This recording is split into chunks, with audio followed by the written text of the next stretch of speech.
할렐루야. 제가 금주에 참 우연히 그 서울대 심리학과의 이 최인철 교수라고 하는 분의 칼럼을 읽게 되었습니다. 자, 제목이 희망, 인생의 히든 카드, 인생의 최고 히든 카드라고 하는 제목의 칼럼이었는데, 이 칼럼에 한 가지 실험이 하나 소개되어 있습니다. 미국 존스 홉킨스 대학에서 진행된 실험을 소개하는 내용이었습니다. 한번 들어보세요. 1957년에 미국 존스 홉킨스 대학에서 조금 잔인한 실험이 하나가 진행이 되었습니다. 자, 연구 책임자였던 존 리히터 교수라는 사람이 이 길고 투명한 이 유리병에 실험용 쥐 한 마리를 넣고, 아까 제가 말씀드렸죠, 좀 잔인하다고 말씀드렸어요. 거기다 물을 붓기 시작했습니다. 물을 계속 부으면서 이제 이 가득 차오르면 이제 쥐가 살아남기 위해서 헤엄을 치잖아요. 자, 이러한 두려운 상황에서 쥐가 과연 얼마나 오랫동안 버티고 견딜 수 있는가, 이걸 실험한 목적이었는데, 자, 여러 마리 쥐를 가지고 실험을 했는데, 놀랍게도 여러분, 어떤 쥐는 60시간, 다시 말해 이틀 반을 견디기도 하고, 어떤 쥐는 15분 만에 죽더라, 이 말이에요. 그래서 이런 질문이 생겼어요. 왜 어떤 쥐는 60시간을 견뎌내고 다른 쥐는 15분이었을까? 원래 60시간 버틴 쥐는 강골쥐였냐? 15분 약골쥐였냐? 뭐 이렇게 타고난 체력 말고 다른 게 없을까? 쥐 나름의 삶의 의지가 작동된 게 없을까라고 의문을 품고요. 자, 이 연구팀이 이번엔 다른 쥐를 대상으로 변형된 실험을 합니다. 자, 여러 마리 쥐를 또 하나 다른 또 이렇게 해놓고 물을 붓어요. 자, 이렇게 안간힘을 살려고 안간힘을 내는 이 쥐들을 향해서 마지막 순간에, 절망의 순간에 끄집어 올린 거예요. 다 죽을 것 같을 때 끄집어 올린 거. 이걸 몇 번 반복을 했다는 것이죠. 죽을 것 같으면 끌어올리고. 자, 그리고 나서 역시 똑같은 아까 처음에 그 환경으로 이 모든 쥐들을 다 몰아놓았어요. 여러분, 어떻게 된 줄 아십니까? 모든 쥐들이 60시간을 다 버티더라, 이거야. 원래부터 약골이었던 쥐도, 강골쥐도 똑같이 이 저력을 보여준 거죠. 자, 이게 바로 희망의 저력이었다는 것인데, 자, 이 실험으로부터 이 최인철 교수가 두 가지의 교훈을 배우게 되었다는 거예요. 첫 번째, 희망이라는 것은 내 속에서가 아니라 주변의 누군가로부터 온다라는 거예요. 다시 말해, 누군가가 자신을 건져 주었기 때문에 쥐가 희망을 갖게 되었듯이, 희망은 누군가의 도움과 격려로부터 생겨난다. 자, 그래서 우리가 오늘도 희망의 끈을 놓지 않을 수 있는 이유는 언젠가 우리에게 희망의 손을 내밀었던 우리 부모, 형제, 또 친구, 선생님들 덕분 아니었겠느냐, 이 말이고, 또 하나, 역경을 이겨낸 사람들을 단순히 목격하는 것만으로도 희망의 끈이 단단해진다, 이 말이에요. 그러니까 내가 그렇게 역경에 처했을 때 희망적이지 못해도 그걸 이겨낸 사람들을 내가 두 눈으로 보는 것만 해도 희망의 끈이 아주 탄탄해진다는 거예요. 그래서 여러분, 우리에게는 서로에게 희망의 무한 책임이 있다는 것이고, 그래서 내가 견뎌내는 것은 단순히 나만을 위한 게 아니라 누군가에게 희망의 끈을 제공하는 위대한 행위다. 이렇게 이 두 가지를 배웠다는 거예요. 제가 이 칼럼을 읽다가 놀란 이유가 있었습니다. 오늘 제가 설교하고자 하는 핵심하고 어쩌면 이렇게 꼭 떨어지는지 모르겠어요. 또 하나, 오늘 본문의 주인공이 오늘 이야기하고 일치가 됩니다. 자, 오늘 그 주인공이 바로 선지자 에레미야입니다. 여러분, 에레미야 선지자에게는 별명이 있습니다. 눈물의 선지자. 이 사람은요, 20살의 나이에 하나님의 선지자로 부름받고 일평생 울었어요. 그러니까 에레미야의 눈에는 눈물이 마를 날이 없을 정도로 눈이 항상 퉁퉁 부어 있었다는 거예요. 자, 그런데 이 사람의 울음은 자신 때문에 빚어진 눈물이 아니라 철저히 이스라엘 백성들 때문에 빚어진 눈물이었습니다. 이제라도 회개하고 돌아오라는 하나님의 경고 앞에서도 저들의 죄악 때문에 이제라도 회개하고 돌아오라는 경고 앞에서 회개하지 않았던 저들로 인해 울었고요. 또한 결국 하나님의 심판의 칼에 찔려 죽고 불타버리고 있는 잿더미 위에서 울었다는 것입니다. 주전 586년 예루살렘 멸망 당시의 상황이 얼마나 처참했냐면요, 지금 바벨론 군사들에 의해 모든 게 다 불타버립니다. 자, 바로 그 잿더미 위에서 어린 젖먹이 아이가 지금 기절하고 있는 거예요. 엄마 젖을 먹고 있는 것 같은데 지금 기절하고 있어요. 그래서 가만히 봤더니 엄마가 죽었어요. 근데 이 아이는 엄마가 죽은지도 모르고 엄마 젖을 빨고 있는데 그게 피젖이죠. 그거 먹다가 그냥 기절해서 죽는 거예요. 그뿐만이 아닙니다.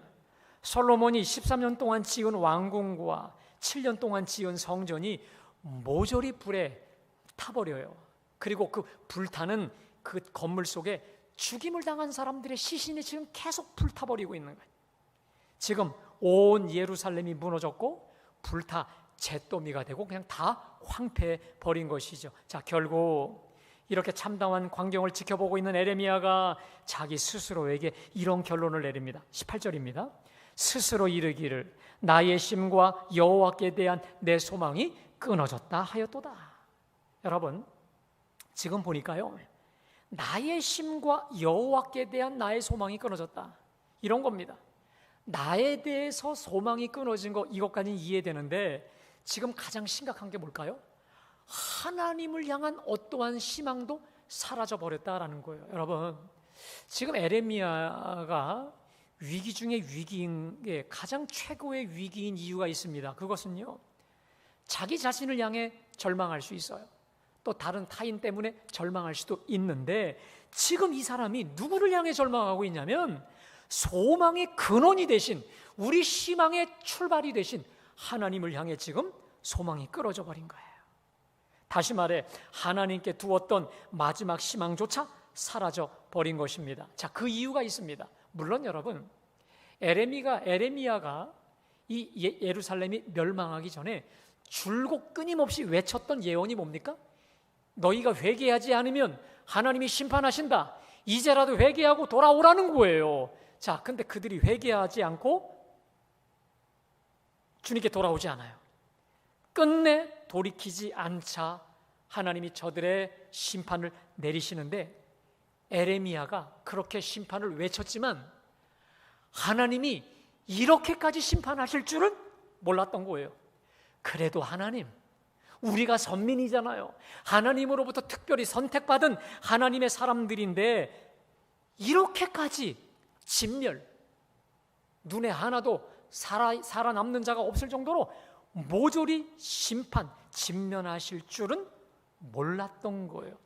그래도 하나님이 몇몇 사람을 남겨둘 줄 알았는데 이건 완전히 진멸인 거예요. 여러분, 오늘 이 구절을 메시지 성경은 이렇게 번역합니다. 들어보세요. 나는 삶을 아주 포기해버렸다. 희망을 영영 잊고 말았다. 나는 속으로 중얼거렸다. 그래, 이제 모든 게 끝이다. 하나님 믿어봐야 헛일이다. 여러분, 그래도 에레미야는 하나님 세우신 우리 하나님의 위대한 선지자가 아니겠습니까? 자, 그런데 결국 그에게 남는 것은 오늘 19절 20절에 보니까 내 고초와 재난 곧 쑥과 담즙을 기억하소서. 내 마음이 그것을 기억하고 낙심이 되오나. 이제 에레미야에게 남아있는 것은 하나님이 아니라 보이는 현실, 재난과 고초, 쑥과 담즙의 현실뿐입니다. 모든 게 불타버리고 모든 게 살육만 가득 찬 이 죽음의 현실을 보면서 그에게 남은 것은 오직 낙심뿐이에요. 현실만 보면 기운이 쭉쭉 빠져버리는 거예요. 자, 이러다가는 정말 이 성읍에 한 사람도 남지 않겠다. 다 모조리 씨가 말라버리겠다라고 하는 이 두려움과 공포가 차오른 것이죠. 자, 그러던 에레미야에게 반전이 이루어지죠. 자, 21절입니다. 이것을 내가 내 마음에 두었더니 그것이 오히려 나의 소망이 되어 싸움은. 자, 이 구절을 개역 성경은 이렇게 번역하죠. 그러나 중심에 회상한 즉 오히려 소망이 있음은. 한번 따라할까요? 그러나 중심에 회상한 즉 오히려 소망이 있사오면. 그러니까 이런 겁니다, 여러분. 보이는 환경만 보면 절망이고 낙심이었어요. 그런데 이제 내가 이걸 바라보니, 이걸 내 마음에 담아두었더니 오히려 그것이 나의 소망이 되었다는 거예요. 다시 말해, 지금 이 불타버리는 절망의 한복판 속에서 이것을 보았더니 오히려 소망이 되었다. 아하하고 불이 번쩍했다는 거예요. 여러분, 그게 뭘까요? 우리 다 같이 23절과 22절, 23절 다 같이 봉독합니다. 시작. 여호와의 인자와 긍휼이 무궁하심으로 우리가 진멸되지 아니함이니이다. 이것들이 아침마다 새로우니 주의 성실하심이 크시도소이다. 여러분, 새 소망의 원천, 새 소망의 이유, 그것이 뭐냐? 여호와의 긍휼, 인자와 긍휼이었어요. 다시 말해 새 희망회로의 반전, 역전이 뭐였느냐? 그것은 다함도 끝도 없으신 하나님의 사랑과 자비였다는 거예요. 다시 말하면 그 절망의 한복판 속에서 에레미야에게 떠오른 게 있었습니다. 하나님이 계셨지. 아멘? 하나님이 계셨어. 특별히 하나님의 인자와 긍휼은 지금도 여전히 무궁하셔라는 거였어요. 여러분, 이게 무슨 말입니까? 에레미야가 비록 하나님의 사람이요 탁월한 선지자임에도 불구하고 견딜 수 없는 고초와 재난에 눌려 하나님이 보이지 않았던 거예요. 자신 앞에 전개되어진 이 참혹한 현실의 무게에 눌리다 보니 하나님도 사라져버린 거예요. 자, 그런데 그가 다함이 없으신 무궁하신 여호와의 인자와 긍휼을 비로소 보게 된 거예요. 다함이 없는 여호와의 긍휼. 그랬더니 그가 이제 다시 그에게 새 희망이 용솟음치게 된 것이죠. 이제 다시 그에게 하나님을 보고 하나님의 은혜와 긍휼을 바라본 순간 새 희망으로 반전이 되게 된 줄로 믿습니다.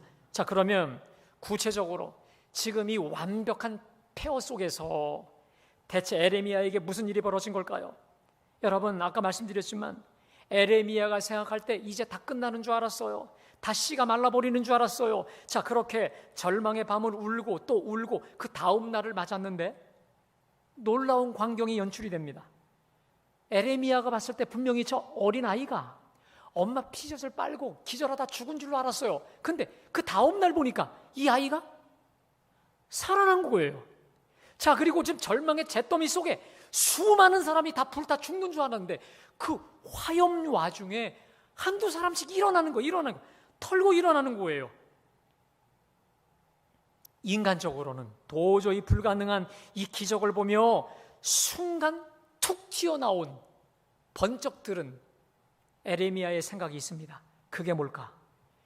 여호와의 인자와 긍휼이 무궁하심으로 우리가 진멸되지 아니함이니이다. 아멘. 여호와의 인자와 긍휼이 다 했더라면 우리가 여기서 끝나버렸을 텐데 지금 이 폐허의 한복판에서조차 주님의 인자와 긍휼하심은 여전하셨고 지금도 변함이 없으시더라 이거죠. 그런데 이것이 아침마다, 매일 아침마다 새롭게 끝날 것 같은 사람들이 다시 살아나고 진멸될 것 같은 사람들이 계속해서 살아나더라. 다시 말해 이것이 아침마다 새로우니 주의 성실하심이 크도소이다. 여러분, 지금 이 폐허의 한복판 속에서 다함이 없으신 무궁하신 하나님의 인자와 긍휼 비로소 깨닫고 비로소 맛보게 된 줄로 믿습니다. 이 순간 새로워져요.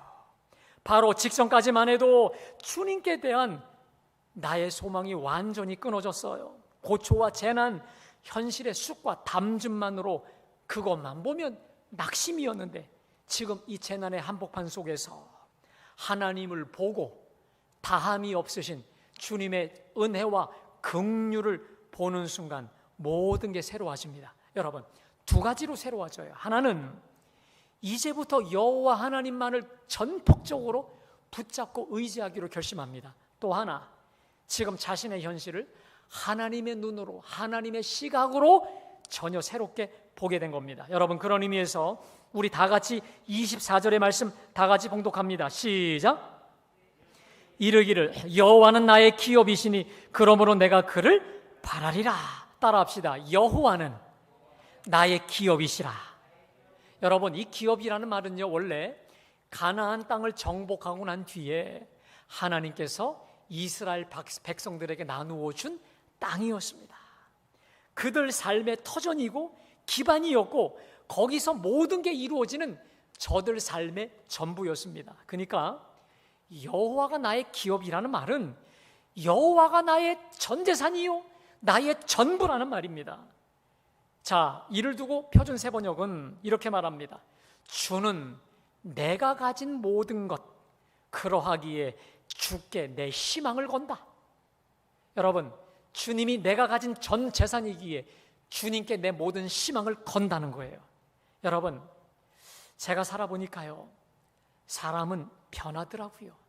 특별히 사람의 사랑이라는 거, 사람의 인간의 인자와 긍휼, 자비라고 하는 거, 성실이라는 거, 기분에 따라, 상황에 따라, 이해관계에 따라 얼마나 자주 변하는지 몰라요.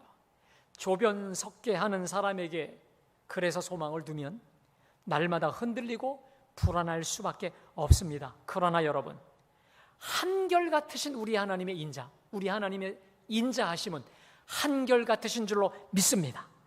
변함이 없다는 거예요. 다함이 없어요. 무궁해요. 그것도 아침마다 새로우신 거예요. 그래서 그 하나님을 나의 전 재산으로 전부로 삼아 그분께 모든 것을 걸 때 여러분 확실할 줄로 믿습니다. 따라합시다. 주님께 전부를 걸 때 확실하다. 믿으세요? 자, 그래서 25절과 26절에 우리 다 같이 봉독합니다. 기다리는 자들에게나 구하는 영혼들에게 여호와는 선하시도다. 사람이 여호와의 구원을 바라고 잠잠히 기다림이 좋도다. 무슨 말입니까? 하나님께 소망을 걸고 하나님께 전부를 걸고 내 인생을 걸고 주님을 기다리고 주님을 구할 때 주님이 선하시다. 무슨 말입니까? 하나님 보시기에 좋다. 여러분, 제가 지난번에 선하다란 말이 히브리어의 토브라고 말씀드렸어요. 토브. 이 말은 하나님 보시기에 좋다는 말이에요. 내가 하나님께 내 인생을 걸고 내 존재를 걸고 내 모든 것을 전폭적으로 맡기고 온전히 내어드릴 때 우리 주님께서 주님의 최선의 길, 축복의 길, 틀림없는 길로 인도하여 주실 줄로 믿습니다. 내가 상상하는 그 이상의 내게 좋은 길이 아니라 우리 하나님 보시기에 확실한 그 길로 저와 여러분을 친히 인도해 주실 줄로 믿습니다. 여러분, 근데 그뿐이 아니에요. 이렇게 다함이 없고 풍성하신 주님의 인자와 긍휼을 깨닫고 그것을 붙잡고 그 긍휼하심에 잡히는 그 순간 이제 모든 게 바뀝니다. 여러분, 신기하죠? 이 재난의 한복판에서는 희망이 없어요. 그런데 이 재난 가운데서도 다함이 없는 하나님의 긍휼, 여기서 하나님으로 내 시선을 완전히 바꿨더니 그때부터 내 시야가 바뀌어요.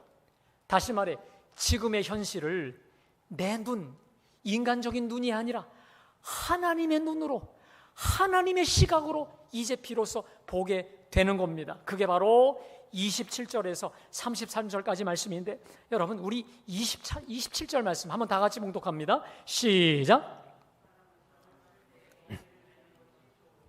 혼자 앉아서 잠잠한 것은 주께서 그것을 그에게 내오셨습니다. 자, 27절에 보니까 사람은 젊었을 때에 멍에를 매는 게 좋으니, 여러분, 불과 잠시 전까지만 해도 그것만 생각하면 낙심이 되고 절망이었던 멍에 아니었겠습니까? 그런데 지금 뭐라고 말합니까? 사람이 멍에를 매는 게 좋다는 거예요. 이게 무슨 말이냐면 이 멍에란 죄로 인한 하나님의 징계예요.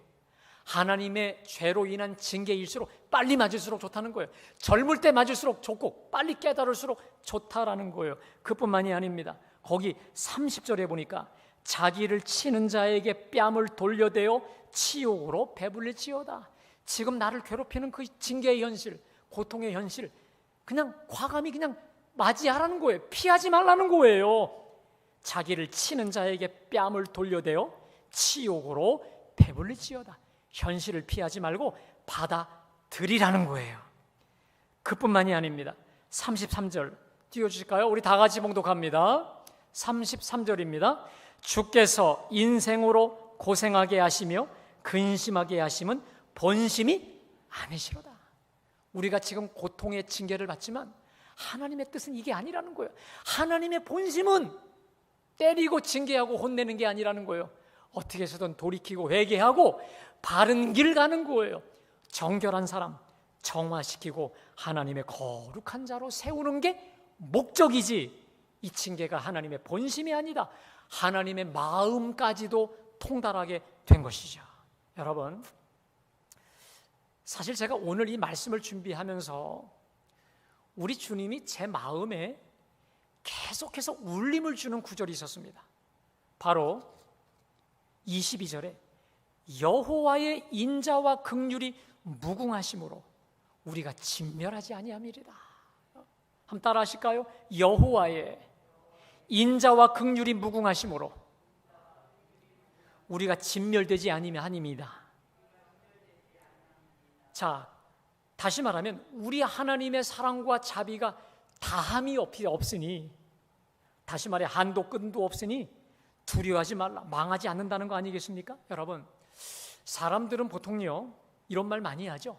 누군가를 위로하기 위해서, 야, 끝날 때까지는 끝난 게 아니야, 걱정하지 마. 끝날 때까지는 끝난 게 아니야, 버텨봐, 이렇게 말해요. 근데 여러분, 이거 되게 중요한 말인데, 근데 가만히 보면요 이 말만큼 대책이 없는 것도 없어요. 그 끝이 뭔데? 어딘데? 이건 장밋빛 낙관, 그냥 환상과 같지 않습니까? 대책이 없는 말이에요. 여러분, 제가 여러분들께 좋은 책을 하나 소개해드립니다. 희망의 힘이라는 책이에요. 여러분, 이 책은요 미 하버드 의과대학 교수인 사람이 30년 동안의 의사 생활을 통해 수많은 환자들을 치료하면서 만났던 희망 레포트입니다. 여러분 한번 꼭 구입해서 보시기 바라는데요, 이 사람이 의사로서 늘 마음에 의문이 하나 있었습니다. 왜 어떤 사람은 중병에 걸리고도 희망을 품는데 어떤 사람은 감기 하나 걸리고도 마치 암 걸린 것처럼 절망하고 무너지느냐 이거예요. 도대체 이 희망이라는 게 병의 결과를 바꾸는데 얼마나 공헌을 하느냐, 이 의문에서 출발합니다. 자, 그러면서 그가 임상을 통해서 중요한 한 가지를 발견합니다. 자, 희망에는 두 가지 희망이 있다는 거예요. 첫 번째는 거짓 희망이 있고 진짜 희망이 있다는 거예요. 자, 거짓 희망이라는 것은 뭐냐면 일종의 낙관이라는 거예요. 아까 제가 말씀드렸듯이, 야, 끝날 때까지 끝이 아니야, 앞으로 일이 잘 풀릴 거야, 이렇게 그냥 객관적 사실을 잊거나 덮어두는 일종의 자기 암시라면, 진정한 희망은 있는 그대로의 사실 그리고 현실에 뿌리를 둔다는 겁니다. 그래서 진실한 희망은 두 눈으로 똑바로 현실을 직시하며 마주칠 수 있는 용기가 바로 진짜 희망이라는 거예요. 자, 그래서 그 용기가 현실을 뛰어넘을 능력도 준다는 거예요. 의사가, 그래서 이분 말에 의하면 의사가 어떤 약을 처방하든지 그 약보다 더 중요한 게 뭐냐, 환자에게 중요한 것이 바로 희망이에요. 희망. 그것도 낙관, 거짓 희망이 아니라 진실된 희망이라는 것이죠. 그런데 이분이 또 하나 재미난 게 있습니다. 막연한 낙관이 아니라 진실된 소망을 가지고 그 암도 질병도 극복해낸 사람들 중에 대다수가 누구냐? 신앙인들이라는 거예요. 그런데 그 사람들이 공통적으로 붙잡았던 게 뭐냐면 하나님의 말씀인데, 그 말씀 가운데 특별히 시편이 많더라는 거예요. 근데 그 시편 중에서도 뭐냐? 시편 23편. 여호와는 나의 목자시니 내가 부족함이 없으리로다. 근데 그 중에서 특별히 시편 23편 4절의 말씀을 그렇게 붙잡더라는 거예요. 우리 다 같이 봉독합니다. 시작. 내가 사망의 음침한 골짜기를 다닐지라도 해를 두려워하지 않을 것은 주께서 나와 함께 하심이라. 주의 지팡이와 막대기가 나를 안위하시나이다. 여러분, 제가요 이 책을 읽고 나서 덮어두고 이런 생각했어요. 평소에 성경 많이 읽어둬야 되겠다.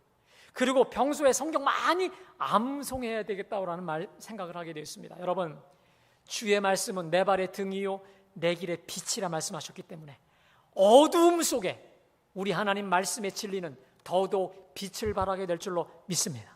사랑하는 여러분, 우리는 끝날 때까지 끝나지 않는 사람들인 줄로 믿습니다.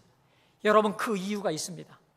오늘 3장 22절의 말씀대로 여호와의 인자와 긍휼이 무궁하시기 때문에, 끝이 없기 때문에, 다함이 없기 때문에 우리는 끝나도 끝나는 사람들이 아닌 줄로 믿습니다. 만일 우리 여호와의 인자와 긍휼이 여기서 끝이라면, 여기까지라면 우리는 끝이죠. 소망이 없어요.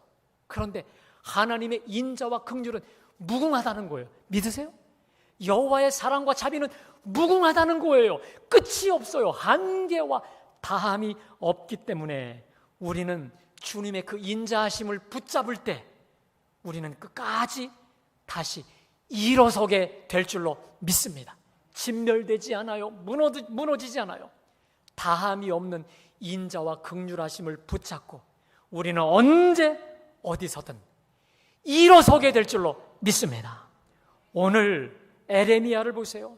이 절망 가운데 새 희망을 찾은 에레미야를 보십시오.